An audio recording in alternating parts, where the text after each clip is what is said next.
Eskiden burası çok iyiydi. Eskiden torunlarımız, çocuklarımız gelip burada işte eğlence yapıyorlardı. Şimdi biz de geldik, torunlarımız da geldi. Eski günlerimizi yaşıyoruz. Herkese teşekkür ederim.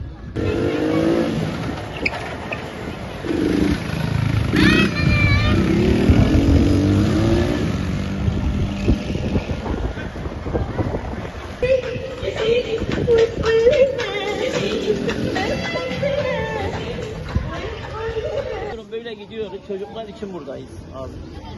Sen de geldin mi çocukluğunda buraya? Geldim, çok geldim. O zaman burada şeyler vardı. Kebapçılar vardı. Şurada arada motora bindirirlerdi. Evet. Yani güzeldi yani.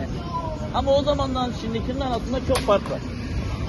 O zaman daha güzeldi. Şimdi biraz insanlar elektroniğe kaçtığı için kalmadı yani.